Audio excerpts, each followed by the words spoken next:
Oke, baik lagi bersama Mijot, Mimin anti jenis yang masih saja ditakdirkan menjenis walaupun sudah lebaran tadi. Kampret. Ya, pada kesempatan kali ini Mimin akan kembali membahas kelanjutan dari manhwa yang berjudul Return to Beginning of the Apocalypse.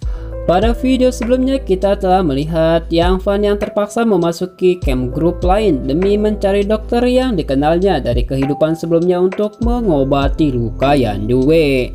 Setelah beberapa drama, dia pun akhirnya dapat menemui si dokter tersebut. Namun tentunya di sini dia juga harus menghadapi beberapa orang yang ingin memanfaatkan kemampuannya demi kepentingan camp mereka. Lantas bagaimana kelanjutannya? Langsung saja Mimin ceritakan.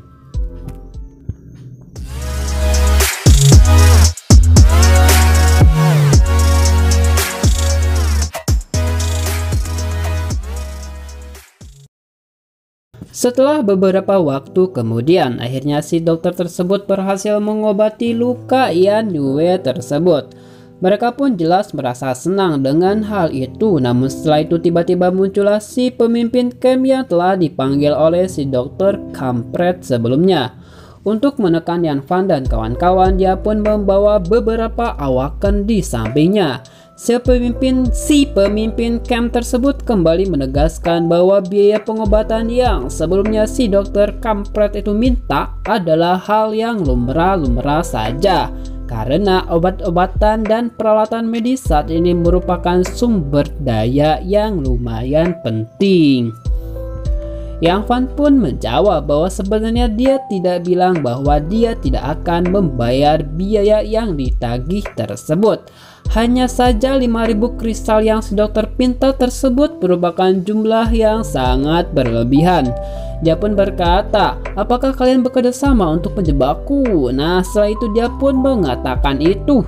Salah satu anak buah si bos pun langsung nyolot dan sambil menodongkan pistolnya. Hei kau, beraninya kau berkata tidak sopan. Nah, begitulah ucap sosokan si bawahan. Seketika Yang Fan pun langsung menggunakan skillnya untuk membengkokkan pistol tersebut. Mimin kembali mengingatkan aja, seperti yang kita tahu Yang Fan mempunyai skill pengrajin, yang dimana skill ini dapat dia gunakan untuk memanipulasi semua susunan, zat, campuran maupun bentuk dari sebuah benda sesuka hatinya. Itulah kemampuan Yang Fan. Tentu saja si bawahan langsung terkejut, dan bukan hanya si bawahan, si bos pun cukup terkesan dengan kemampuannya itu. Tentu saja dia pun memanfaatkan momen itu untuk kembali mengajak Yang Fan untuk bergabung bersama campnya. Namun jika dia menolak tawaran tersebut, si bos pun bilang bahwa dia tidak akan segan-segan untuk melawannya. Ia pun mengatakan sambil memerintahkan kedua anak buahnya yang sudah awaken untuk menyudutkannya. Anjir. Satu anak buah pun yaitu seorang wanita yang mempunyai kekuatan api, sedangkan satunya lagi yaitu seorang pria dengan badan yang tegap yang mempunyai elemen tanah. Intinya si bos ini memerintahkan kedua awakan tersebut untuk menyerang Yang Fan. Kedua orang tersebut malah melancarkan serangannya menuju si dokter wanita yang dari tadi telah membantu mengobati Yandue. Si dokter Seksoy pun jelas kaget dengan serangan mereka yang tiba-tiba. Yang Fan pun dengan refleks mengulurkan tangannya dan si dokter pun meraih tangan tersebut sehingga dia dapat menghindari serangan tersebut dengan melompat dan jatuh ke pelukan babang Yang Fan. Si dokter Seksoy pun terlihat malu-malu karena hal tersebut. Setelah melihat keadaan sekitar dan kondisi teman-temannya sekarang, Yang Fan pun menerima tawaran tersebut. Ya mau gimana lagi ya tidak.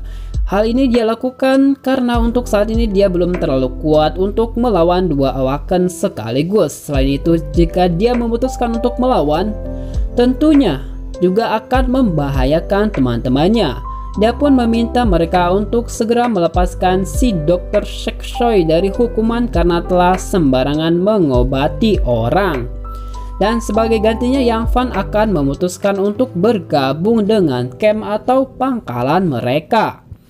Dia mengatakan bahwa saat ini dia bisa menempa senjata tingkat 1 dan jika kemampuannya nanti berkembang, dia juga menjanjikan untuk menghasilkan senjata tingkat 2. Nah, begitulah kata Yang Fan. Namun untuk membuat hal tersebut dia membutuhkan banyak kristal dan bahan-bahan lainnya. Sepertinya dia juga menjamin bahwa senjata yang dia hasilkan pasti berkualitas bagus dan lebih murah 80% daripada membeli senjata dari si merchant. Nah, begitulah ucap Yang Fan. Dengan wajah sumringah tentunya si bos tersebut sangat puas dengan penawaran Yang Fan. Mereka pun mengantarkan Yang Fan dan kawan-kawan ke tempat yang telah disediakan. Dumui pun menanyakan hal tersebut kepada Yang Fan. Yang Fan, apa tidak apa-apa jika kita tinggal di pangkalan ini? Sepertinya si bos itu bukan orang yang baik-baik. Yang Fan pun dengan mantap menjawab, tenang saja, lagi pula malah akulah yang akan memeras semua kristal dan material mereka. Jadi percayalah padaku. Nah, begitulah kata Yang Fan pelan-pelan. Di ruangan lain tempat di mana si bos dan kedua awakan tersebut kembali, si bos pun meminta mereka berdua untuk mengawasi Yang Fan dan kawan-kawannya. Dengan liciknya dia berencana untuk membuat Yang Fan terus-terusan membuat senjata selamanya untuk camp tersebut. Selagi masih bisa dimanfaatkan, ya biarlah dia membelikan kita senjata. Nah, begitulah. Mereka pun tentunya sepakat dengan ide aji mumpung si bos tersebut. Setelah Yang Fan sampai di ruangan tempat menempa, mereka pun memisahkan dia dengan kawan-kawannya. Tentunya Yang Fan pun tahu niat asli mereka. Mereka hanya ingin memisahkan dan membuat kawan-kawannya menjadi jaminan nanti ya sewaktu-waktu agar bisa digunakan untuk mengancam Yang Fan agar tidak kabur supaya mereka dapat leluasa memanfaatkan kemampuan Yang Fan. Walaupun adiknya sempat khawatir, namun Yang Fan berhasil menenangkannya. Dia pun masuk ke dalam ruangan tempat dia akan menciptakan senjata. Di sana terdapat 5.000 kristal dan berbagai material yang mereka sendiri kebetulan tidak tahu apa fungsi material tersebut. Tentu saja sebagai orang yang terlahir kembali dan mempunyai berbagai pengalaman dan pengetahuan akan masa yang akan datang, dia pun tahu dengan berbagai macam manfaat dan kegunaan dari material itu yang tidak disadari oleh mereka. Dia pun meminta si pengawal tersebut untuk keluar agar proses penempaannya atau pembuatan senjatanya tidak terganggu. Lah, beruntungnya aku, untungnya mereka tidak tahu tentang berharganya material-material ini. Begitulah kata Yang Fan. Setelah mengambil beberapa material yang dibutuhkan, dia pun mengumpulkan material itu dan boom! Dengan sekejap mata, ia pun dapat menciptakan berbagai senjata bahkan aksesoris yang cukup mengesankan. Ya, baik dari segi fungsi maupun kekuatannya. Namun bukannya diberikan kepada mereka, dia pun memasukkan semua senjata yang telah dibuatnya ke dalam cincin inventorinya. Selain itu dia juga mengambil semua kristal yang ada di sana. Di luar ruangan tersebut tampak para penjaga yang tertarik dengan para wanita yang dibawa oleh Yang Fan. Orang-orang tersebut tertarik dengan wajah cantik mereka dan berkata, jika ada kesempatan aku ingin mencicipi mereka. Hahaha. Nah, mesum anjir. Tiba-tiba keluarlah Yang Fan yang langsung membuka pintu dengan keras. Jika kamu berani sekali menyentuh teman-temanku, maka aku akan membunuhmu. Nah, begitulah ancaman Yang Fan yang kebetulan mendengar percakapan tersebut. Si penjaga pun langsung nyolot. Apa kau berani melawanku? Lihat saja, kalau senjata yang kau buat tidak memenuhi syarat, maka kau tidak akan bisa melihat hari esok. Nah, begitulah kata si penjaga. Mereka pun masuk ke ruangan pembuatan senjata dan terkejut dengan senjata yang dihasilkan oleh Yang Fan. Bahkan senjata tersebut dapat dengan mudah memotong sesuatu. Yang Fan menjelaskan bahwa dia hanya bisa membuat setidaknya 10 senjata per hari untuk saat ini. Dia pun meminta untuk diantarkan ke tempat teman-temannya berada. Setelah itu, saat berada yang tempat tujuh, dia pun membuka pintu masuk ruangan tersebut dan ternyata di ruangan tersebut mereka sedang setengah telanjang karena sedang ganti maju. Mereka pun hanya bisa berteriak, "Ya!" Begitulah kata mereka. Yang Van kemudian mengeluarkan semua senjata yang sedari tadi disimpannya. Ada satu kalung yang membuat adik Yang Van tertarik. Tanpa basa-basi dia pun langsung merebut kalung tersebut. Yang Van pun menjelaskan tentang semua kegunaan aksesoris dan senjata yang dibuatnya, seperti kalung penyimpanan yang bisa menyimpan semua barang seluas beberapa meter kubik, pistol tingkat 2 yang mempunyai peluru unlimited, dan kaca yang dapat menganalisa setiap item. Wih, mantap juga ya. Dia juga memberikan sebuah perisai ke si gendut dan sebuah baju pelindung untuk si Dr. Seksoy. Sementara di tempat lain, si penjaga tadi pun memberikan laporannya terkait semua senjata yang dihasilkan oleh Yang Van kepada bos mereka. Tentunya si bos pun penasaran dengan kekuatan senjata tersebut. Dia pun menebas meja di depannya untuk mengetes senjata tersebut. Wow. Dia pun merasa puas dengan hasil yang didapat. Dia pun memerintahkan anak buahnya untuk kembali menyediakan sumber kristal dan material kepada Yang Van. Sang anak buah pun bertanya kepada si bos, "Bos, haruskah kita menangkap adiknya sebagai jaminan agar dia dapat terus membuatkan kita senjata, agar dia tidak bisa kabur?" Wow. Dengan dua lontar yang bergelantungan di tangan yang satu dan di tangan yang kirinya, si bos pun menjawab, "Jangan terburu-buru, dia masih ada di dalam genggamanku." Nah, begitulah kata si bos kampret. Di pagi harinya, senjata-senjata itu pun digunakan oleh para anak buahnya di sana. Anak buah si bos maksudnya. Mereka cukup kegirangan dengan senjata yang bagus yang dibuat oleh kedua tangan Yang Van tersebut. Tentu saja mereka pun berniat untuk membunuh para zombie demi mendapatkan kristal yang lebih banyak lagi. Yang Van melihat hal tersebut pun tentunya merasa senang, karena dengan begitu dia dapat mendapatkan dan mengumpulkan lebih banyak kristal lagi. Setelah beberapa saat, si Dr. Seksoy pun menemui Yang Van untuk menyampaikan sesuatu. Dia diperintahkan untuk menemui si Lon Tai atau salah satu anak buah si Leopard yang mempunyai kemampuan elemen api sebagaimana yang sudah Mimin jelaskan sebelumnya. Nah, inilah orangnya. Namanya si Hao Mei ya, tapi karena bentukannya kayak gitu, Mimin sebut saja si Lon Tai. Di sini si Lon Tai pun berusaha untuk menggoda Yang Van dengan harapan dia dapat membuat Yang Van menempas senjata yang dia inginkan.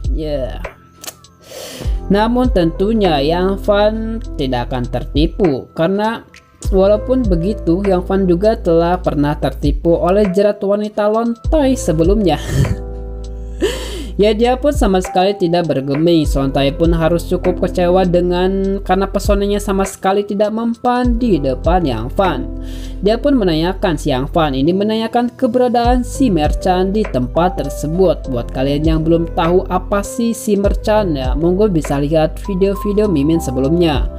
Dia pun menjawab bahwa di sini terdapat satu merchant atau si pedagang, namun untuk bisa bertransaksi dikenakan biaya sebesar 3.000 kristal. Wow, tentunya harga ini lumayan sangat mahal. Dia pun meminta si Lon Tai untuk mengantarkannya ke tempat tersebut.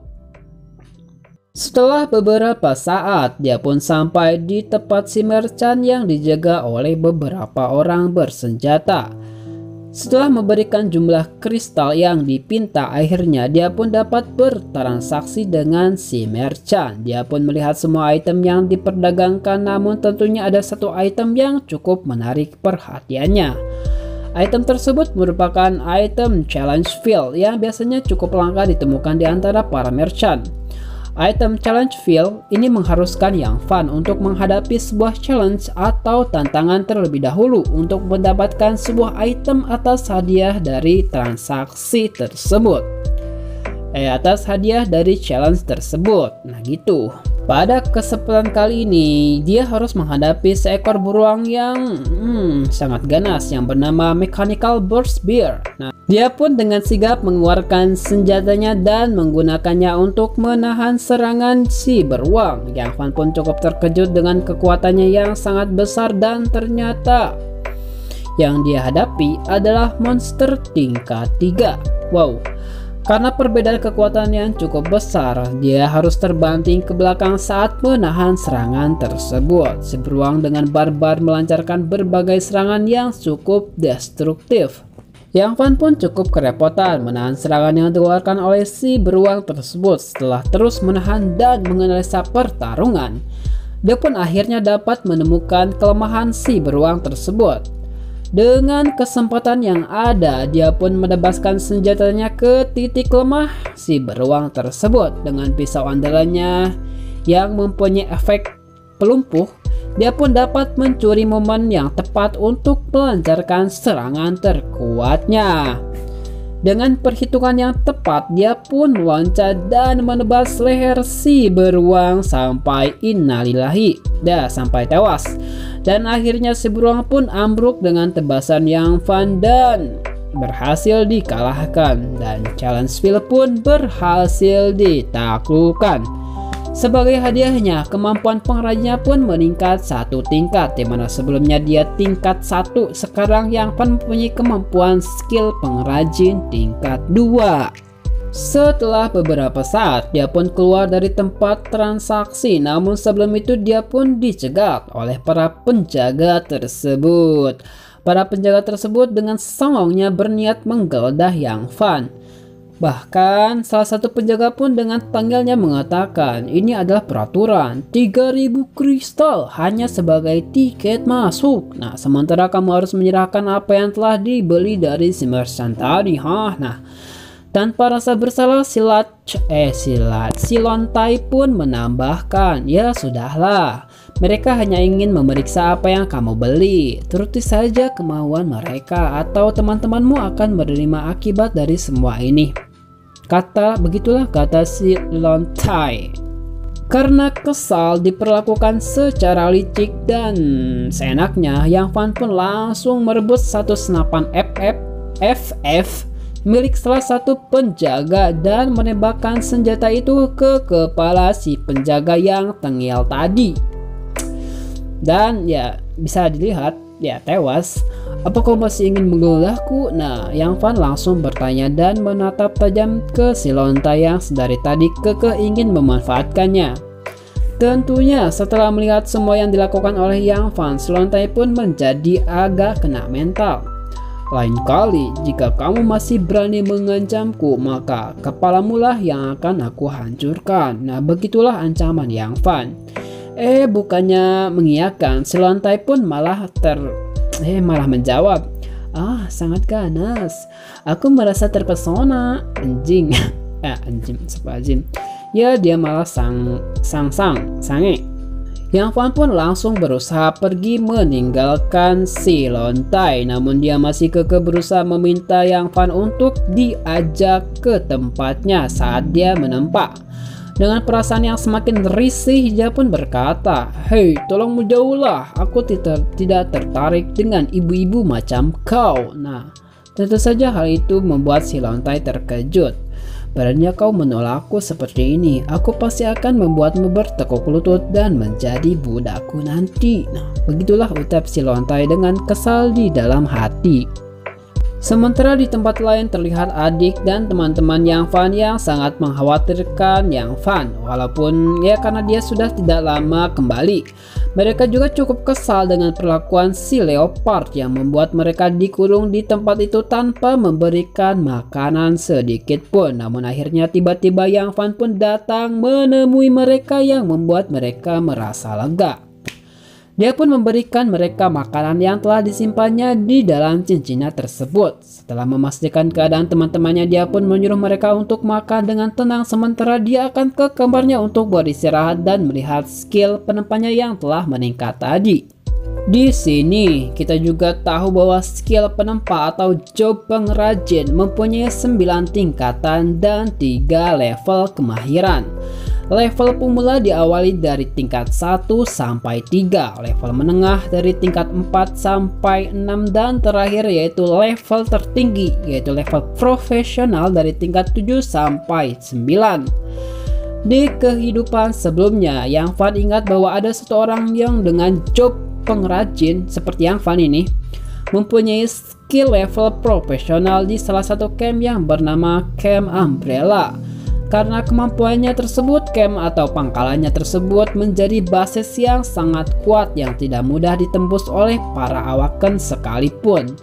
Dan karena itulah banyak pangkalan atau camp lain yang menginginkan orang tersebut. Dengan begitulah Yang Fan bertekad untuk mencapai level itu dengan kemampuannya sendiri plus memanfaatkan semua pengalaman dan pengetahuan yang didapatkannya dari kehidupan dia sebelumnya. Karena sekarang dia sudah menjadi pengrajin tingkat 2, dia pun dapat menciptakan senjata yang lebih kuat lagi daripada sebelumnya. Dengan menggunakan material gemstone yang didapatkannya sebelumnya, dia pun meningkatkan kemampuan pedangnya tersebut, dan tanpa diduga, secara kebetulan dia pun mendapatkan pedang langka yang bermutasi. Pedang tersebut mempunyai atribut api yang menurutnya sangat berharga. Sementara di tempat lain terlihat si Leopard beserta anak buahnya yang telah mendapatkan cukup banyak senjata yang dihasilkan oleh Yang Fan. Untuk membuat Yang Fan terus menempat senjata, dia pun sebelumnya telah mengiming-imingi Yang Fan dengan ramuan tingkat 2 yang cukup berharga. Namun tentunya hal tersebut hanyalah kedok asal-asalan si Leopard yang ingin terus memanfaatkan kemampuan Yang Fan. Dia pun berencana untuk menyingkirkan Yang Fan jikalau dia tidak dapat memberikan senjata lebih bagus lagi. Licik anjir. Seminggu pun berlalu di mana Yang Fan terus saja masih berusaha untuk membuat senjata sesuai tuntutan mereka. Di ruang tempat penempaan dengan material terakhir yang tersisa, dia pun membuat sebuah item pertahanan bernama pakaian pelindung sutra emas. Tentunya di sini pun dia juga sudah tahu niat dan hal apa yang akan dilakukan oleh si bos brengsek tersebut. Setelah memasukkan item tersebut ke dalam cincin inventory-nya, dia pun berencana melakukan transaksi dengan si merchant. Kali ini dia akan menggunakan kemampuan cincinnya yaitu gacha atau feature random item yang didapatkannya sesekali ketika naik level. Seperti biasa, dia pun memberikan tiket masuk yang tidak masuk akal kepada si penjaga. Namun di sini tampaknya terlihat si penjaga yang sudah lumayan tidak tangil lagi, dan Yang Fan pun melakukan transaksi. Item unik apakah yang akan didapatkan oleh Yang Fan, dan hal apakah yang akan dilakukan oleh si bos brengsek kepada Yang Fan dan teman-temannya nanti? Sayangnya akan Mimin bahas pada video sebelumnya.